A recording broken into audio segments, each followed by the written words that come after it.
पावन है जिनका नाम, लेते हैं बनते काम।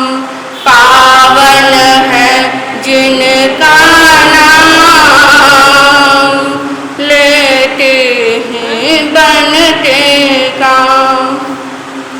श्रीपन्नदई महाश्रमणी,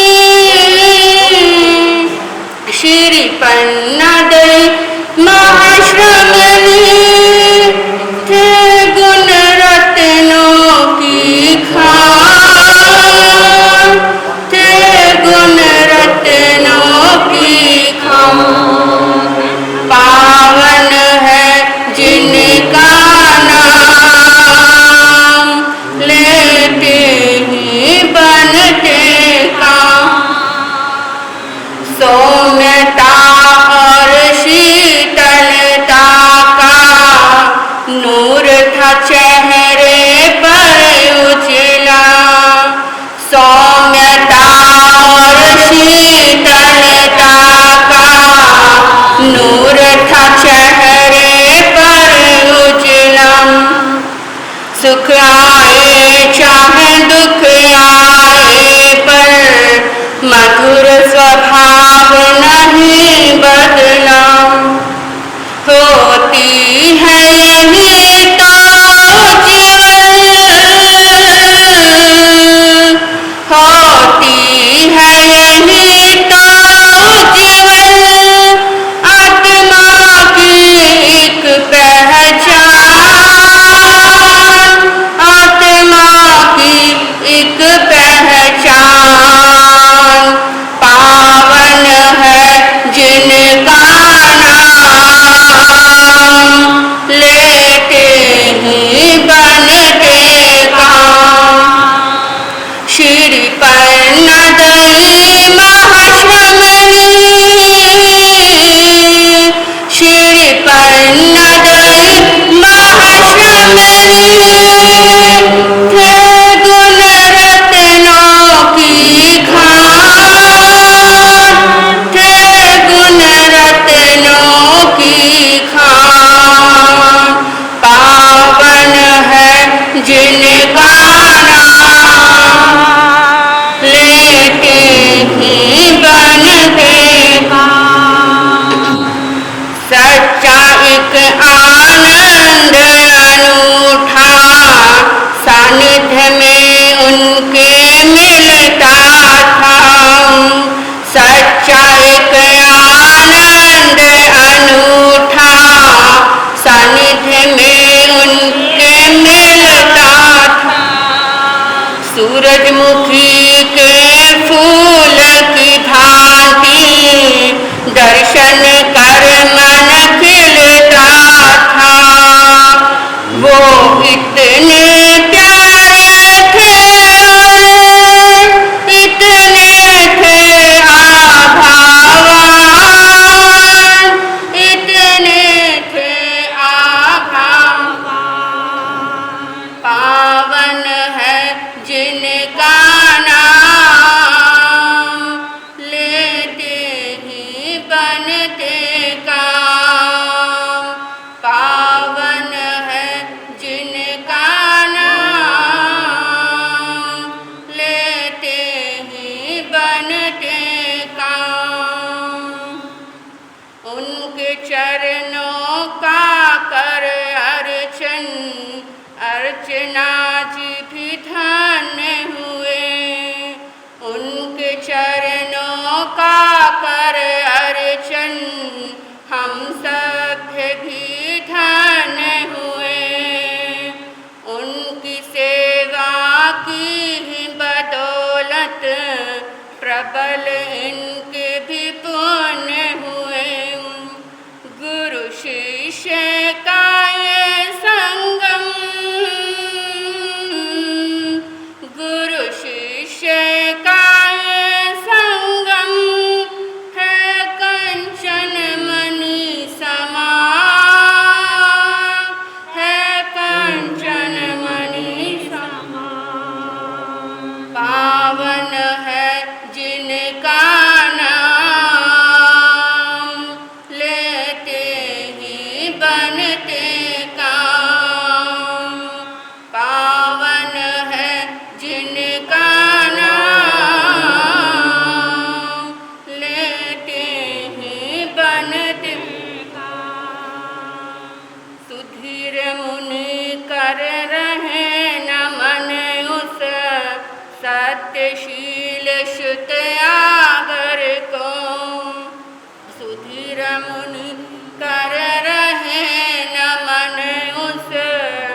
सागर में गुण सागर को वो खिला फला फूला था, वो खिला फला फूला था। जिन शासन का उद्यान, जिन शासन का उद्यान, पावन है जिनका नाम, लेते ही बनते काम। पावन है जिनका नाम, लेते ही बनते काम। श्री पन्नदई महाश्रमणी, श्री पन्नदई महाश्रमणी, थे गुण रत्नों की खान, थे गुण रत्नों की खान। पावन है जिनका नाम, लेते ही बनते काम। उपस्थित मेरे आत्मीयों, मुमुक्षु आत्मा, मेरे अनंत उपकारी देवादिदेव परमात्मा भगवान महावीर, जिनके अनेकों ऐसे धर्म के संदेश हैं जिनका सीधा सीधा संबंध आत्मा के कल्याण से, आत्मा की मुक्ति से। चातुर्मास भर में सारे तो नहीं, लेकिन बहुत से ऐसे जिन वाणी के सूत्रों की चर्चा आपके मध्य होगी, जो निसंदेह आत्मा को आनंद से भर देने वाले होंगे। आज सिविल लाइन लुधियाना में प्रथम धर्म प्रवचन जिनेंद्र देवों की देशना का एक सूत्र आपके बीच रख रहा हूं। उसकी शुरुआत एक प्रश्न से करना चाहता हूं।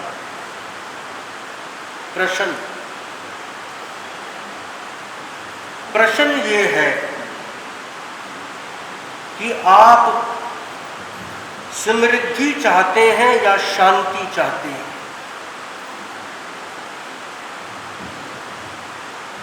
तो आपके भीतर से कौन सा उत्तर आ रहा है? शांति चाहिए, समृद्धि नहीं चाहिए। अब यहां आप कंफ्यूज हो सकते हैं। आप कहेंगे महाराज जी, अगर समृद्धि नहीं होगी तो शांति कहां से आएगी? आप ये दलील दे सकते हैं, लेकिन हम हमेशा से गलत सिरे से पकड़ते हैं। अगर धागा उलझा हुआ हो, सही सिरा समझ में आ जाए, सही सिरा, तो सुलझ सकता है, और सिरा समझ ना आए तो सुलझने की बजाय और उलझ जाता है। अब कभी विचार करना, हमारी जो जिंदगी है ज्यादा सुलझी हुई है या ज्यादा उलझी हुई है? तो ये तो तुरंत दिमाग में बात आ जाएगी। इतनी सुलझी नहीं हुई जितनी उलझी हुई। समृद्धि चाहिए कि शांति चाहिए, और हम समृद्धि का अर्थ ही गलत पकड़ लेते हैं, सिरा ही गलत पकड़ लेते हैं। हम ऐसा मानते हैं धन आएगा तो हम समृद्धिवंत होंगे, कहलाएंगे। जमीन जायदाद होगी, लिक्विड मनी होगी, भरा पूरा परिवार होगा, आभूषण गहनों की परिवार में कमी नहीं होगी, हम मानेंगे तो हम समृद्धवंत हैं। ये गलत सिरा है। समृद्ध जो मन का, आत्मा का धन लेकर बैठा है, मन से समृद्ध है, भीतर से समृद्ध है, ऐसी समृद्धि की तलाश में अगर कोई चलेगा वो शांत हो सकता है। लेकिन आज एक होड़ है, कंपटीशन है, प्रतिस्पर्धा है। लुधियाना के बीच में एक से बढ़कर एक पूंजीपति हैं और मेरे ख्याल से इतना धन है कई लोगों के पास कि बाकी की बची हुई जिंदगी में अगर कुछ ना भी कमाएं तो मजे से जिंदगी निकल सकती है। लेकिन फिर भी वो टिक कर बैठे नहीं हैं। क्यों? और चाहिए,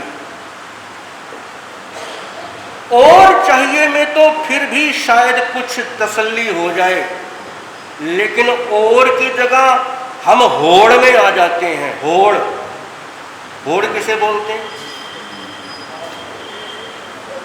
प्रतिस्पर्धा। उससे आगे निकलना है, उसको ओवरटेक करना है। और कभी भी आपकी ये होड़ जिंदगी खत्म हो जाती है, मगर ये होड़ खत्म नहीं होती।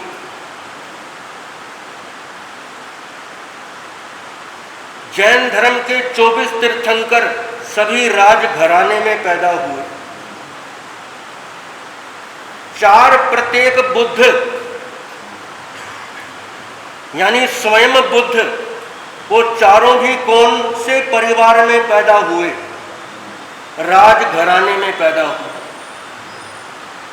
यानी सम्राट थे, राजा थे। आज तो समय नहीं है 4 प्रत्येक बुद्धों के बारे में बताऊं, बस इतना मोटा मोटा समझ लो कि वो क्या थे? सम्राट थे, राजा थे। लेकिन राजा होने के बावजूद उन्होंने राजपाट का त्याग कर दिया। इसका सीधा सीधा मतलब है, उनको एक बात समझ में आ गई, जो राजपाट में भी जो मजा नहीं है, वो मजा किस में है? त्याग में मजा है। समृद्धि का त्याग करके शांति की तलाश में निकल गए, क्योंकि वो जानते थे एक दिन ये सब कुछ बिखर जाने वाला है। हर व्यक्ति को पता है सब बिखर जाने वाला है। फिर भी उसका गहरा आकर्षण, उसके प्रति मन का लगाव हमारा कम हो नहीं पाता। आखिर क्या वजह थी जो राजपाट में उन्हें संतुष्टि दिखाई नहीं पड़ी? हमारे पास क्या संपत्ति हो सकती है? आगम ग्रंथ उठाकर अगर पढ़ें तो उनके, ये तो आप तो ये टाइलें लगाते हैं ना, ये मार्बल लगाते हैं, लेकिन उनके फर्शों के बीच में हीरे मोती जड़े होते थे। चांदी के दरवाजे तो मैंने लुधियाना में भी सुने हैं, कई परिवारों में है। उन महलों के बीच में भी उनको आखिर ऐसा क्या नहीं मिला कि जिसकी तलाश में वो महल छोड़कर बाहर चले गए।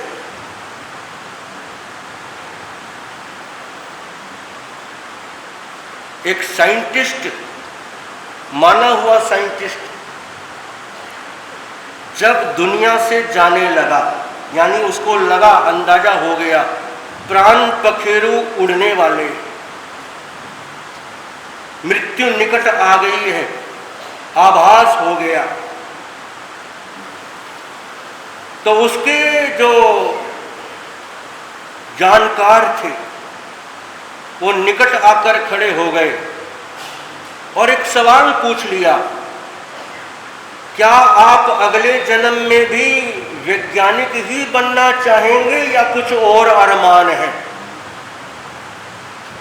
अगर मैं आपसे पूछ लूं, अगला जन्म आपका ऐसा ही समृद्ध परिवार, इससे भी संपन्न परिवार, इससे भी बड़ा घराना ये चाहते हो, तो आप क्या कहेंगे? Why not? इससे भी बड़ा चाहिए। उस साइंटिस्ट से पूछा, क्या अगले जन्म में भी आप साइंटिस्ट बनना चाहेंगे, वैज्ञानिक? तब उसका उत्तर बड़ा गजब का था। उसने कहा, नहीं, अगले जन्म में साइंटिस्ट नहीं बनना चाहता। तो क्या इच्छा है, क्या बनना चाहते हो?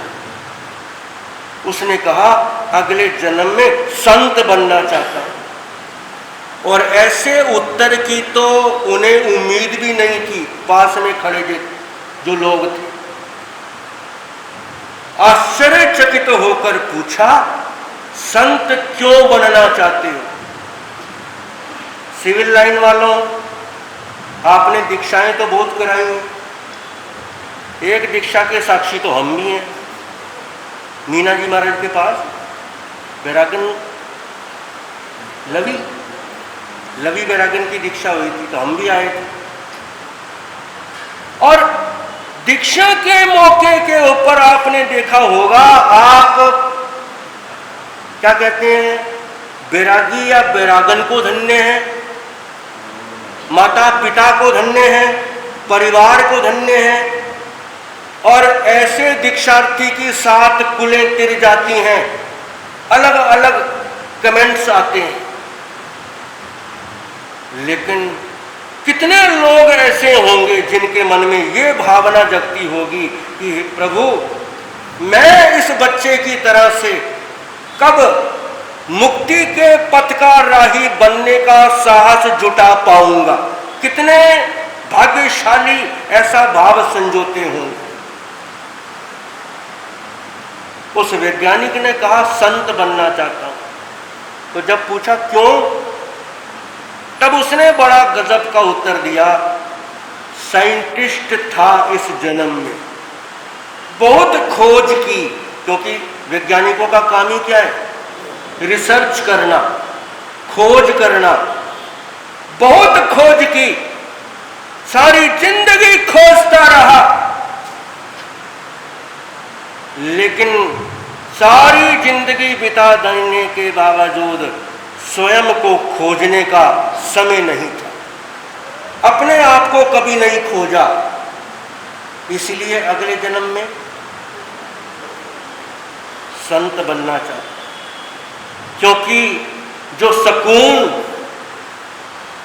जो मस्ती, जो शांति, जो आनंद पाना चाहता था, बाहर तलाश रहा था, बाहर नहीं मिला, इसलिए भीतर की यात्रा करना चाहता हूं। धनवान बहुत देखे हैं मैंने, बहुत से धनवान आपने भी देखे होंगे, आपके रिश्तेदार भी, और आप तो स्वयं ही धनवान हैं। लेकिन धन को पा लेने के बाद महसूस किया मन की वो मस्ती नहीं है अभी तक। और ऐसे लोगों के बाबत ये पंक्तियां जो मैंने लिखी है, धन वैभव तो पाया लेकिन मन का चैन न पाया, मन का चैन न पाया, धन वैभव तो पाया लेकिन मन का चैन न पाया, हाँ मन का चैन न पाया। इन अखियों को खुद ही हमने कितनी बार रुलाया, धन वैभव तो पाया लेकिन मन का चैन न पाया, हाँ मन का चैन न पाया। इन अखियों को हमने अपनी नादानियों से, बेवकूफियों से खाम खा के ऐसे ऐसे ख्वाब दिखाए जो पूरे नहीं हो सकते थे। तो उन आंसुओं के जिम्मेदार कौन है? हम ऐसी जगह पर सुकून ढूंढ रहे हैं जहां सुकून है ही नहीं। और इसी बात को मद्देनजर रखकर मैंने ये लाइन लिखी थी, कागज के फूलों में तुम ढूंढ रहे खुशबू को, कागज के फूलों में तुम ढूंढ रहे खुशबू को, बाहर की इन चीजों में भूल गए हो खुद को, बाहर की इन चीजों में भूल गए हो खुद को। दिल की इन तमन्नाओं ने ही तो दिल है दुखाया, धन वैभव तो पाया लेकिन मन का चैन न पाया, हाँ मन का चैन न पाया, धन वैभव तो पाया लेकिन मन का चैन न पाया, हाँ मन का चैन न पाया। हमेशा इंसान ने जब भी सुख तलाशा, बाहर तलाशा। किसी ने वस्तु में सुख तलाशा, वस्तु में बहुत है। आपका सपना होता है ये चीज मुझे मिल जाए तो बस आई एम हैप्पी, क्या हो जाऊंगा, बड़ा खुश हो जाऊंगा। किसी ने वस्तु में सुख तलाशा, किसी ने व्यक्ति में सुख तलाशा, किसी ने संबंध में सुख तलाशा, मगर एक चीज मन में बिठा लेना, वस्तु है, व्यक्ति है, संबंध है, जीवन का एक पड़ाव ऐसा जरूर आना है जहां पर ये सारी चीजें हमसे बिछड़ जाएंगी। जितनी जल्दी ये बात समझ में आ जाएगी उतनी जल्दी मन मुड़ सकता है। हमारा इसीलिए नहीं मुड़ा क्योंकि अभी हम इस बात को मानने को तैयार नहीं कि एक पड़ाव पर सब कुछ छूटेगा। और अगर कोई महाराज जी, कोई संत आपके सामने ऐसा कहें तो आप कहते हैं जब होगा तब देख लेंगे, ऐसा ही बोलते हो ना। कहना बड़ा आसान है, जब होगा तब देख लेंगे, मगर जब वो होता है आपसे देखा नहीं जाता। कहने में और उसको फेस करने में बड़ा क्या है, बड़ा अंतर है। चलो सबसे निकट का रिलेशन कौन सा है? सबसे नियर एंड डियर आपकी लाइफ में कौन सा है? लाइफ पार्टनर का ही है, यही मानते हो ना कि जो जीवन साथी है वो सबसे निकट का क्या है, वो सबसे निकट का रिश्ता है। और 25, 26, 27 साल लड़के लड़की की शादी ना हो तो परिवार वालों को क्या हो जाती, टेंशन हो जाती। कहीं तो हमारे पास भी आते हैं, गुरुजी कोई क्या करो, कोई कृपा करो। क्यों? उस समय मन के बीच में एक बात आती है, उम्र बढ़ रही है मगर अभी तक घर नहीं बसा। क्या नहीं बसा? घर नहीं बसा। घर बसाने के लिए इतने एक्साइटेड क्यों हो? क्योंकि आपका ऐसा मानना है घर बस जाने के बाद जीवन में क्या आ जाएगी, खुशहाली आ जाएगी। मगर जिनका बसा हुआ है जरा उनसे जाके पूछो। मैंने एक लाइन पढ़ी थी, थोड़ा एंटरटेनमेंट भी कर देता हूं आपका बीच में। मैंने लाइन ये पढ़ी थी कि मांग भरने की सजा इस कदर पा रहा हूं। सबने भरी है। मांग भरने की सजा इस कदर पा रहा हूं कि अब दोस्तों से मांग मांग के खा रहा हूं। समझ आई बात? हम कभी कभी ऐसा मानते हैं कि ये चीज अगर जीवन में आ जाए जीवन खुशहाल हो जाएगा, मगर ध्यान देना ये खुशी बड़ी बेवफा होती है। किसी के जीवन से तो बहुत जल्दी विदा हो जाती है और किसी के जीवन से थोड़ी लेट रुखसत होती है, मगर रुखसत जरूर होगी, ये पक्की बात है। और जब वो खुशी हमारे जीवन के आंगन से उठकर जाती है तब कहते हो ना देख लेंगे, मगर तब देखा नहीं जाता जब वो खुशी उठकर जाती है। इसलिए मैंने ये लाइन लिखी है, खुशी कोई जीवन में सदा नहीं रहती है, खुशी कोई जीवन में सदा नहीं रहती है। नदिया की भांति ये उछल उछल बहती है, नदिया की भांति ये उछल उछल बहती है। इसमें जो डूबे ना उनके आया हाथ किनारा, धन वैभव तो पाया लेकिन मन का चैन न पाया, मन का चैन न पाया।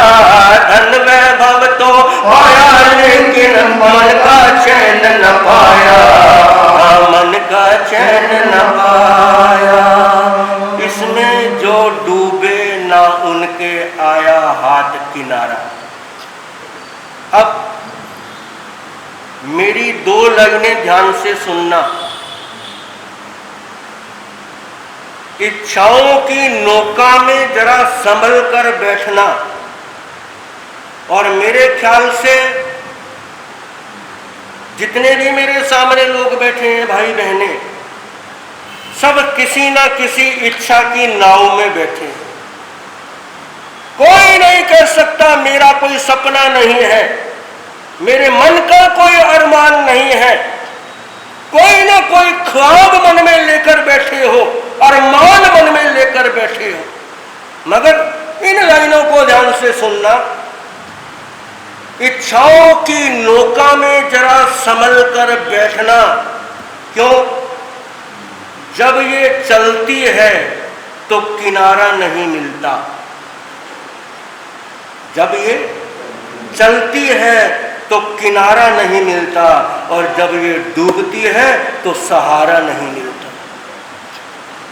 इच्छाओं की नौका का किनारा है कोई?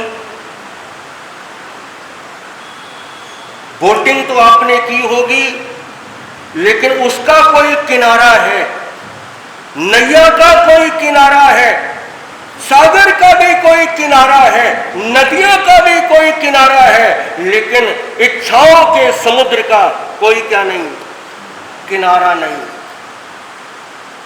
यानी जब ये इच्छा की नौका चलती है इसको किनारा नहीं मिलता, और आगे दौड़ता चला जाता है, जिंदगी खत्म हो जाती है।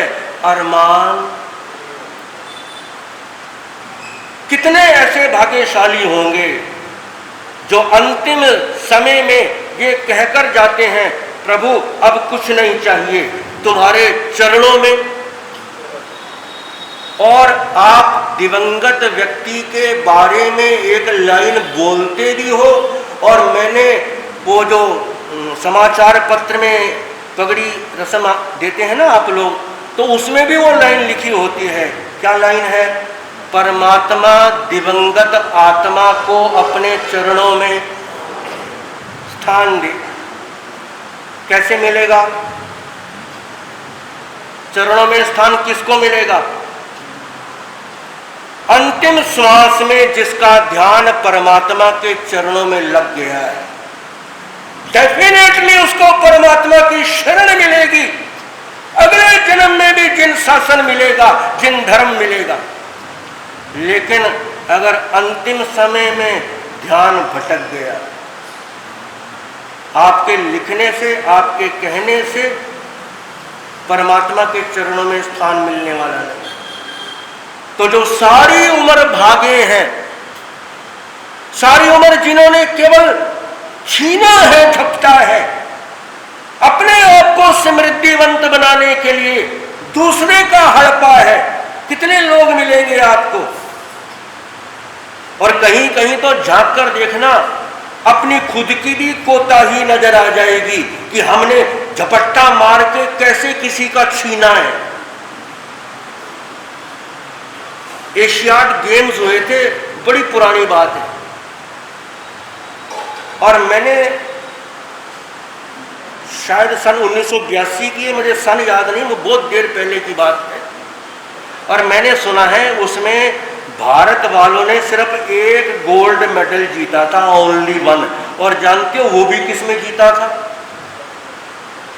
किस में जीता था? कबड्डी में। किस में जीता था? कबड्डी में। और कबड्डी में क्या होता है? खेली नहीं कभी? कबड्डी कभी खेली नहीं? क्या करते हो उसमें? क्या करते हो? एक दूसरे की टांगे ही तो खींचते हो, और क्या कबड्डी में और क्या है? एक दूसरे की टांगे खींचना। यानी कि भारत वालों ने साबित कर दिया कि दूसरे की टांग खींचने में हम गोल्ड मेडलिस्ट हैं। हमारे से बड़ा दूसरे की टांग खींचने में कोई नहीं। कभी विचार करके देख लेना, अब तक की जिंदगी में हमने किस किस की टांग खींची है। टांग अगर खींची है तो ध्यान देना, ऊपर वाला कह लो, कर्म कह लो, हालात कह लो, तकदीर कह लो, आपने तो सिर्फ टांगे ही खींची होंगी, मगर कुदरत तो आपके नीचे से पूरी की पूरी जमीन खींच लेगी।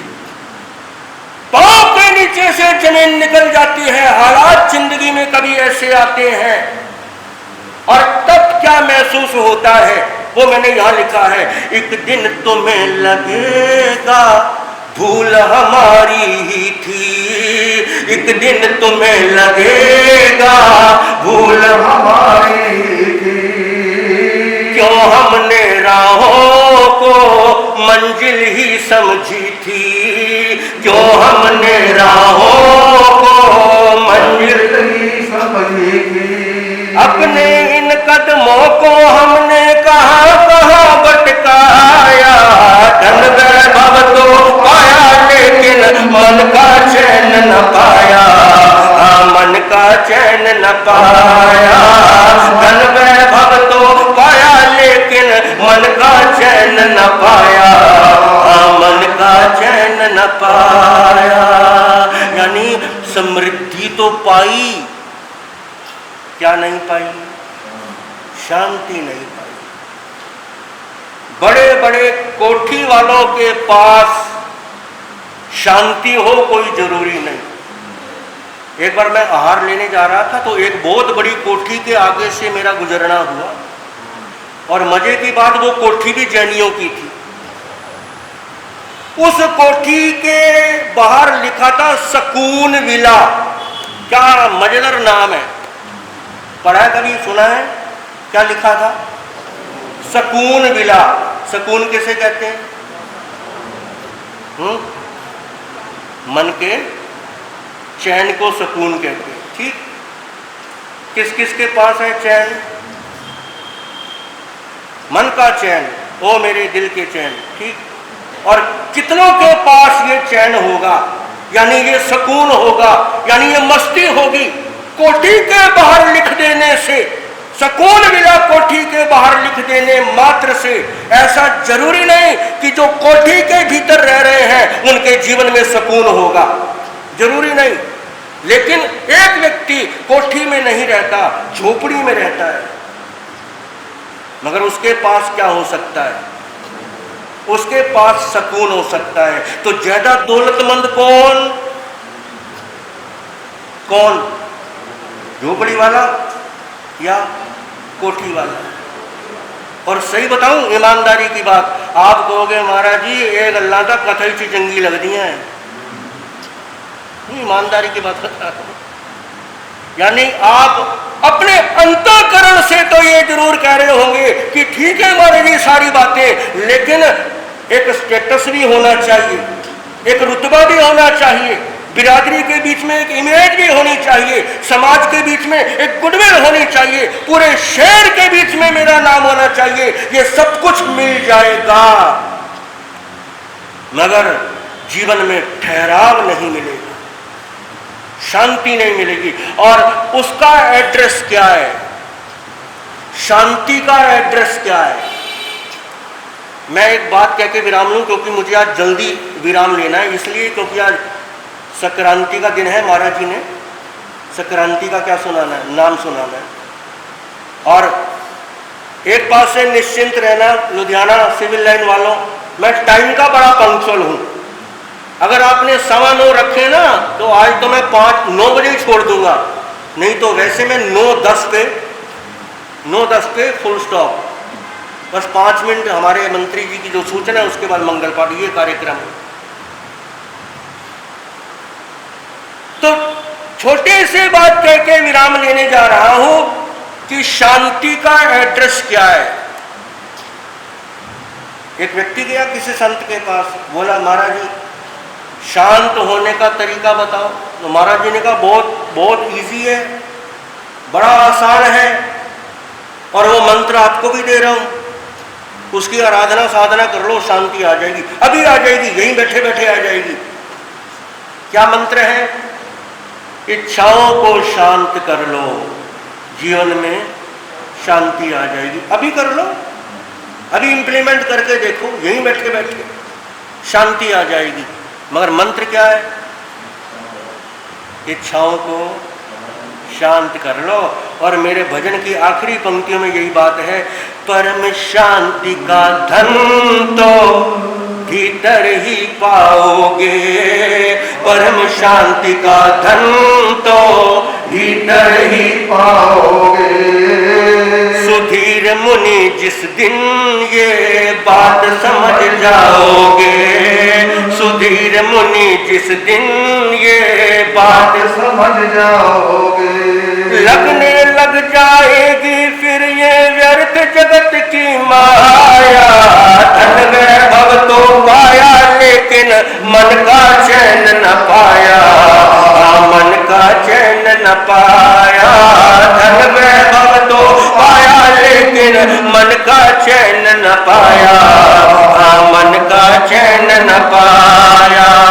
इन अखियों को खुद ही हमने कितनी बार रुलाया। धन वैभव तो पाया लेकिन मन का चैन न पाया, मन का चैन न पाया। 2 लाइनें मैंने कहीं पर पढ़ी थी, पढ़कर मैं तो गदगद हो गया। आप होंगे या नहीं होंगे सुना देता हूं, बाद में अंदाजा लगा लेना गदगद हुए कि नहीं। वो पंक्तियां थी, मौज लो रोज लो, मौज लो रोज लो, ना मिले तो खोज लो, मौज लो रोज लो, ना मिले तो खोज लो। और खोजेंगे कहाँ? बाहर नहीं, उसका एड्रेस बाहर है ही नहीं, आउटसाइड है ही नहीं, कहाँ मिलेगा? परम शांति का धन तो भीतर ही पाओगे। तो चलो ठीक 9 बजे, देखो नक्के पे सुई है, और अपने वक्तव्य को क्या दे रहा हूँ? विराम दे रहा हूँ, क्योंकि अब हमारे युग पुरुष उपप्रवर्तक श्री सुभाष मुनि जी महाराज क्या सुनाएंगे? संक्रांति। और आज जो प्रथम प्रवचन, और प्रथम प्रवचन में एक पावन नाम जो मंगलाचरण में आपने साध्वी माधवी जी महाराज के मुखारबिंद से सुना था, कौन सा पावन नाम था? साध्वी शिरोमणि गुरुमा श्री पन्ना देवी जी महाराज।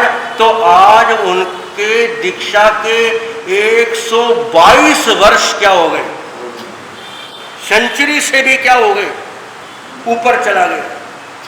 तो ऐसी महानार्य, महासाध्वी, परम तेजस्वनी गुरुमा साध्वी शिरोमणि श्री पन्ना देवी जी महाराज के चरणों में, भावनाओं में, भक्ति में बहकर हम सब क्या करते हैं? प्रणाम करते हैं। और ये वांछा करेंगे उनके आशीर्वाद की कि जैसा तप त्याग, जैसी मस्ती, जैसा आत्मा का अवलोकन आपने किया, वैसा करने में हम भी क्या बन जाएं? सक्षम बन जाएं।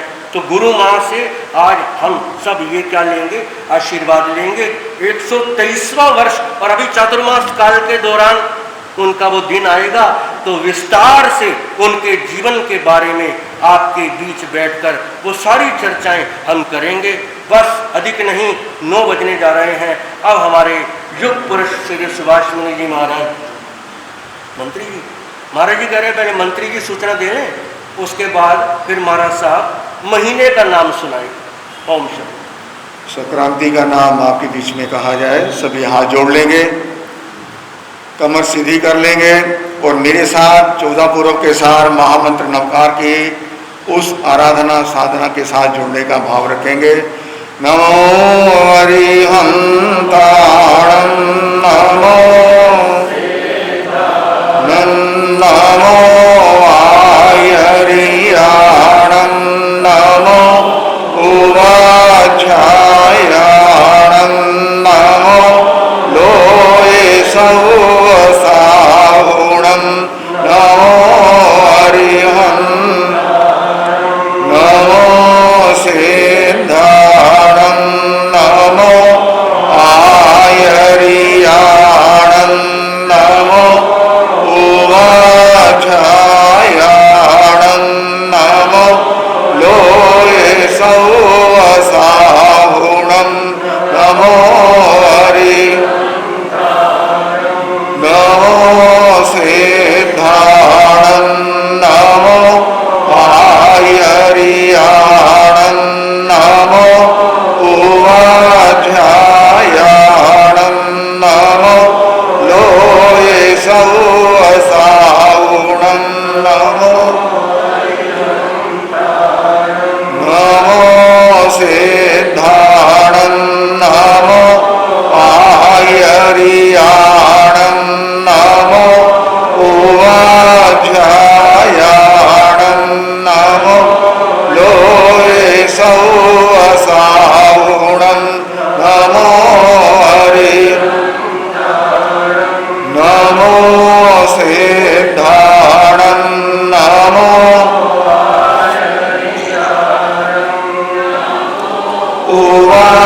उवाचायाणं नमो लोये सौवसाहुणं मे सो नमोकारो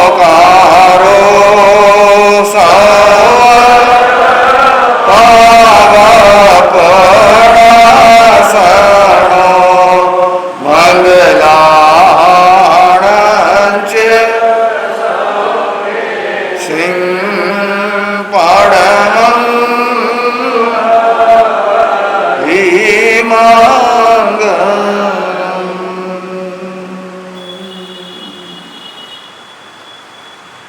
आज श्रवण मास का पहला प्रविष्टा और करक की संक्रांति 45 मुहूर्त लिए स्वाति नक्षत्र के योग में दिन मंगलवार को हमारे बीच में प्रवेश ले रही है। ये महीना आप सबके लिए मंगलकारी हो, स्वास्थ्यवर्धक हो, धर्म प्रभावना करने वाला हो, ऐसी मंगल कामना मैं अपनी ओर से साधी समुदाय की ओर से आपके लिए व्यक्त करता हूँ। श्रावण मास का पहला प्रविष्टा और करक की संक्रांति 45 मुहूर्त लिए दिन मंगलवार को हमारे बीच में प्रवेश ले रही है। यह महीना आप सबके लिए मंगलकारी हो, आनंदवर्धक हो, ऐसी मंगल कामना मैं अपनी ओर से साधी समुदाय की ओर से आपके लिए व्यक्त करता हूँ। ग्रह नक्षत्रों के योग समाचार पत्रों के माध्यम से आप लोग मेरे से ज़्यादा सुनते हैं, मगर एक बात आपको जरूर कहूँगा कि कुछ नक्षत्रों के, कुछ ग्रहों के योग ऐसे चल रहे हैं जिन लोगों को बात बात में गुस्सा आता है वो बोलने से पहले जरूर सोचें मैं क्या बोल रहा हूँ। और इसकी शांति के लिए, विश्रांति के लिए भगवान पारशनाथ द्वारा प्रदत्त ओम असी आओ सा हरिंग नमा का आप लोग अपने जीवन के अंदर जाप कीजिए, क्योंकि हमारे यहाँ पर महामंत्र नवकार का पहला चरण ही क्या है? नमो। नमो का मंत्र वंदना, और वंदना वो भाव है अनेकों बार संत मुनिराजों के माध्यम से आप लोगों ने सुना है कि श्रेणी के बंधन, 6 नरकों के बंधन किस कारण टूट गए? सिर्फ वंदना के प्रभाव से। मंत्री महोदय आपके बीच में एक बात कह गए कि सामायिक वाले आगे आके बैठे हैं।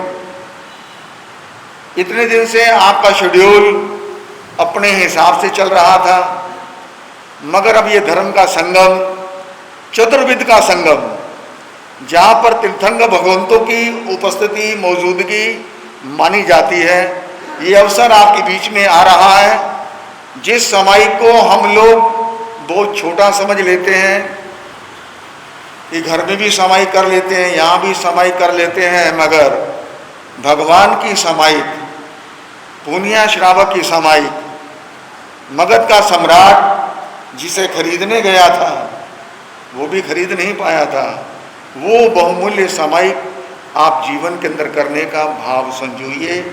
ये धर्म का संगम आपके बीच में लगा है, आप आए, औरों को साथ लाएं। नींद में सोते हुए बहुत टाइम निकल जाता है।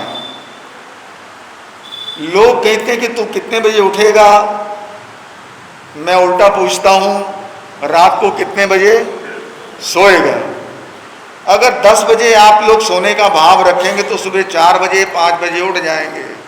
जब रात ही घड़ी का कांटा 12 बजे के, और पहले आपके पंजाब में कहावत होती थी कितने 12 बज गए, पहले तो उन्हीं के 12 बजते थे, मगर उसके पीछे भी बहुत बड़ा लॉजिक है। मगर आज हम सबके क्या बजते हैं?